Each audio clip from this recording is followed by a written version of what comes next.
ನಮಸ್ಕಾರ ಸ್ನೇಹಿತರೆ, ಎಲ್ಲರಿಗೂ ನಮಸ್ತೆ. ದುರ್ಗಾ ಜಿ ಎನ್ ಬ್ಲಾಗ್ಸ್ಗೆ ಸ್ವಾಗತ. ಇವತ್ತು ನಾವು ಮನೆಯಲ್ಲೇ ಪಾಪ್ಕಾರ್ನ್ನ ಯಾವ ರೀತಿ ಅನ್ನೋದನ್ನು ನೋಡೋಣ ಬನ್ನಿ. ಮನೆಯಲ್ಲಿ ಮಕ್ಕಳಿಗೆ ಏನಾದರೂ ತಿನ್ನೋಕ್ಕೆ ಬೇಕೇ ಬೇಕು ಅಂತಿರ್ತಾರೆ. ನಾವು ಅಲ್ಲಿ ಇಲ್ಲಿ ಕುರ್ಕುರಿಯನ್ನು ಅಥವಾ ಬೇರೆ ಏನೋ ಸ್ನ್ಯಾಕ್ಸ್ನ ತಂದು ಕೊಡೋ ಬದಲು ಮನೆಯಲ್ಲೇ ಈ ರೀತಿ ಮಾಡಿಕೊಡೋದ್ರಿಂದ ಅವರು ಖುಷಿ ಪಡ್ತಾರೆ ಮಕ್ಕಳು. ಅದಕ್ಕೆ ಏನೇನು ಬೇಕು ಅನ್ನೋದನ್ನ ನೋಡೋಣ. ಮೊದಲಿಗೆ ನಾವು ಒಂದು ಅರ್ಧ ಬಾಟ್ಲಷ್ಟು ಪಾಪ್ಕಾರ್ನ್ ಮೆಕ್ಕೆಜೋಳ ಅಂತ ಸಿಗ್ತವೆ. ನಾವು ರೇಷನ್ ಅಂಗಡಿಯಲ್ಲಿ ಕೇಳಿದರೆ ಕೊಡ್ತಾರೆ, ತೊಗೊಂಬರ್ಬೋದು. ಇಲ್ಲ ನಿಮ್ಮ ಮನೆಯಲ್ಲಿದ್ದರೆ ತೊಗೋಬೋದು. ಒಂದು ಅರ್ಧ ಸ್ಪೂನು ಅರಿಶಿಣ, ರುಚಿಗೆ ತಕ್ಕಷ್ಟು ಉಪ್ಪು, 1 ಸ್ಪೂನು ಖಾರದ ಪುಡಿ ಮತ್ತು ಸ್ವಲ್ಪ ಎಣ್ಣೆ, ಒಂದು 3-4 ಟೇಬಲ್ ಸ್ಪೂನ್ ಎಣ್ಣೆ. ಇವೆಲ್ಲವನ್ನು ನಾವು ತೊಗೋಬೇಕು. ಇದು ಮೆಕ್ಕೆಜೋಳ ಸಪ್ಪಗಿರೋದ್ರಿಂದ ಸ್ವಲ್ಪ ಉಪ್ಪು ಖಾರ ನಿಮಗೆ ಟೇಸ್ಟಿಗೆ ತಕ್ಕಂತೆ ಎಷ್ಟು ಬೇಕೋ ಅಷ್ಟು ಹಾಕ್ಕೊಳ್ಳಿ. ನಾವು ಮೊದಲಿಗೆ ಒಂದು ಬಾಣಲೆಯನ್ನು ತೊಗೊಂಡ್ಬಿಟ್ಟು ಅದಕ್ಕೆ ನಾವು ತೊಗೊಂಡಿರುವಂತಹ ಎಣ್ಣೆಯನ್ನು ಹಾಕಬೇಕು.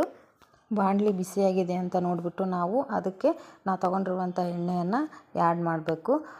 ನಾವು ಈ ಎಣ್ಣೆ ಅದು ಮೆಕ್ಕೆಜೋಳ ನೆನೆಯವರೆಗೂ ಎಣ್ಣೆಯನ್ನು ನಾವು ಇದಕ್ಕೆ ಹಾಕಬೇಕು.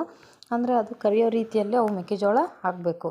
ಆ ರೀತಿಯಾಗಿ ಈ ತೊಗೊಂಡಿರುವಂತಹ ಮೆಕ್ಕೆಜೋಳವನ್ನು ಇದಕ್ಕೆ ಹಾಕಿಬಿಟ್ಟು ನೋಡೋಣ ಯಾವ ರೀತಿ ಅಂತ. ನೋಡಿ, ಇಷ್ಟು ಮೆಕ್ಕೆಜೋಳಕ್ಕೆ ಕರೆಕ್ಟಾಗಿ 3-4 ಟೇಬಲ್ ಸ್ಪೂನು ಸರಿ ಅನಿಸುತ್ತೆ ಎಣ್ಣೆ. ಈ ರೀತಿಯಾಗಿ ಅದನ್ನು ನಿಧಾನವಾಗಿ ನಾವು ಲೋ ಫ್ಲೇಮಲ್ಲೇ ನಾವು ಇದನ್ನು ಫಸ್ಟು ಫ್ರೈ ಮಾಡ್ಕೋಬೇಕು.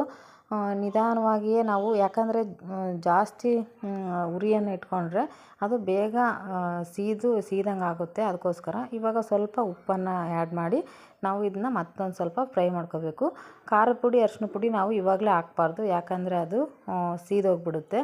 ಯಾಕಂದರೆ ನಾವು ಜಾಸ್ತಿ ಹೊತ್ತು ಈ ರೀತಿ ಫ್ರೈ ಮಾಡೋದ್ರಿಂದ ಅದು ಕಪ್ಪು ಬಣ್ಣಕ್ಕೆ ತಿರುಗಿಬಿಡುತ್ತೆ. ಅದಕ್ಕೋಸ್ಕರ ಅದನ್ನು ನಾವು ಲಾಸ್ಟಿಗೆ ಆ್ಯಡ್ ಮಾಡಬೇಕು. ಈ ರೀತಿಯಾಗಿ ನಾವು ನಿಧಾನಕ್ಕೆ ಲೋ ಫ್ಲೇಮಲ್ಲಿ ಉರಿತಿರುವಾಗ ಅದು ಗೊತ್ತಾಗ್ಬಿಡುತ್ತೆ. ಮೆಕ್ಕೆಜೋಳ ದಪ್ಪ ದಪ್ಪ ರೀತಿಯಲ್ಲಿ ಬರುತ್ತೆ. ದಯವಿಟ್ಟು ನಮ್ಮ ಚಾನಲ್ನ ಫಸ್ಟ್ ಟೈಮ್ ಯಾರು ನೋಡ್ತಾ ಇದ್ದೀರಾ ಅವರು ಸಬ್ಸ್ಕ್ರೈಬ್ ಆಗಿರಿ ಅಂತ ನಾನು ಕೇಳ್ಕೊತಾ ಇದ್ದೀನಿ.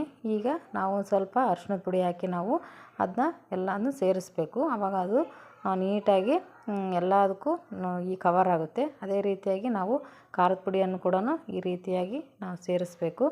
ಈಗ ನಾವು ಅದು ಸೇರಿಸಿದ ಮೇಲೆ ಅದು ಚಟ್ ಅಂತ ಒಂದೇ ಮೆಕ್ಕೆಜೋಳಗಳು ಫ್ರೈ ಆಗೋದು ನಿಮ್ಗೆ ಆಗಲೇ ಗೊತ್ತಾಗ್ಬಿಡುತ್ತೆ. ಆವಾಗ ನಾವು ಅದನ್ನು ಕ್ಲೋಸ್ ಮಾಡಿಬಿಡಬೇಕು.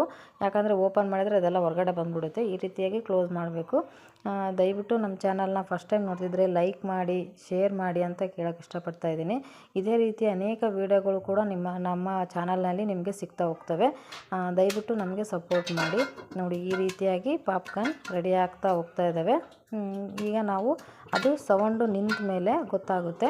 ಅದು ಒಂದೊಂದೇ ಬರಬೇಕಾದ್ರೆ ಗೊತ್ತಾಗ್ಬಿಡುತ್ತೆ. ಆಗ ಪಾಪ್ಕಾರ್ನ್ ರೆಡಿ ಆಯಿತು ಅನ್ನೋದು ಗೊತ್ತಾಗುತ್ತೆ. ಈ ರೀತಿಯಾಗಿ ನಾವು ಮನೆಯಲ್ಲೇ ಮಕ್ಕಳಿಗೆ ಪಾಪ್ಕಾರ್ನ್ ಮಾಡಿಕೊಡೋದ್ರಿಂದ ಮಕ್ಕಳು ಕೂಡ ಖುಷಿ ಆಗ್ತಾರೆ. ಹೊರಗಡೆ ನಾವು ಬೇಕರಿ ಐಟಮ್ಸ್ ತರೋದ್ರಿಂದ ಮಕ್ಕಳು ಆರೋಗ್ಯನೂ ಕೂಡ ಹಾಳಾಗ್ಬೋದು. ಈ ರೀತಿ ಮನೆಯಲ್ಲೇ ನಾವು ಆರೋಗ್ಯಕರವಾದಂಥ ಸ್ನ್ಯಾಕ್ಸನ್ನು ಮಕ್ಕಳಿಗೆ ಮಾಡಿಕೊಡೋದನ್ನ ರೂಢಿ ಮಾಡ್ಕೊಂಡ್ರೆ ತುಂಬಾ ಒಳ್ಳೆಯದು. ಮನೆಯಲ್ಲಿ ಮಾಡಿಕೊಡಿ ಈ ರೀತಿ.